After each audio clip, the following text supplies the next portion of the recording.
Let's talk about Draymond Green returning to the Warriors lineup last night as they beat the Timberwolves. Steve Kerr said after the game he's feeling very confident, very confident that this group, now healthy, might have, quote, a little momentum building. I felt it before tonight, actually, he said. We are primed to go on a little run. What do you think, Dave? Haven't they been primed to go on a run since Kevin Durant joined them on 4th of July a couple of years ago? No, they're a juggernaut, and they're going to go through their times where they're bored or they bicker or they have injuries. But one, Steph Curry is healthy right now. When he's on the court, he's a different player, and he's playing at maybe a level we haven't seen yet. He's scoring 1.4 points per shot this season, which is an absurd efficiency rate. Shooting 50% from three. 50% from three and 56% on catch and shoot threes. So he is the engine that makes the team go. As long as he's good, and then what? I mean, you have DeMarcus Cousins in G League camp right now, getting ready to join them too. Wow. So DeMarcus is probably not coming back soon, but take a look, Tracy, at their upcoming schedule here.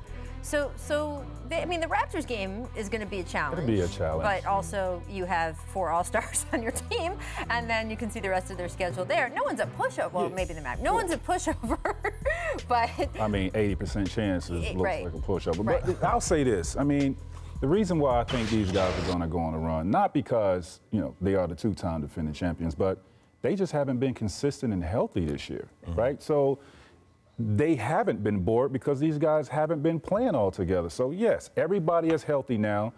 And you look at the Western Conference, I thought this was going to be a tough Western Conference. You look at, what LeBron is able to do with the Lakers. I never thought they would be in the position that they're in at the start of the season.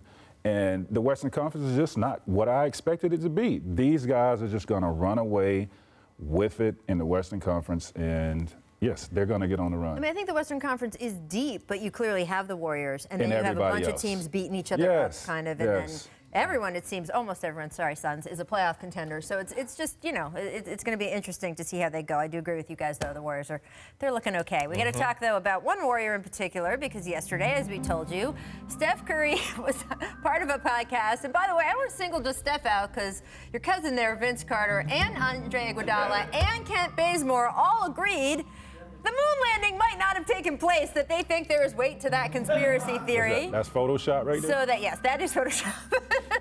This is what astronaut Scott Kelly tweeted. Steph, so much respect for you, but Ray, the moon landing. Let's talk. DM me. Didn't Scott, was he the twin that spent a year in space? Was that him or his brother? One of them. More space knowledge than I do, Rachel. Right? NASA statement. We'd love for, yes, the 2 identical twins. One is married to Congresswoman Gabby Giffords, and the other one spent a year in space. Okay. And then they do the test afterward to see how much did you change when you spent your year in space. You can read the quote along there. People, I'm getting, Tommy, the director, is like, you're supposed to be reading the quote. But I know, but I'm just giving you guys space facts. Apparently, I am not the only one who is capable of giving space facts, because lots of people are tweeting and giving Steph Curry space facts. And by the way, he acknowledged the invitation in a tweet a few minutes ago. He told our friend Tim Kawakami and some digital reporters last night, quote, inquisitive minds ask inquisitive questions. And he does, in fact, he told them, plan to talk to some former astronauts. I think Steph could take them up on that. Right? Yeah, that'll be a great conversation. Maybe they have some footage. Happened. Here's the biggest thing about the moon landing. This drives me crazy. There are a lot of people in NASA and who were part of all of those moon landing missions. How many people would have had to keep their mouths shut for how long? For decades. Instead of taking the easy buck and doing a tell-all on how we really faked the moon landing. It happened. The moon landing happened.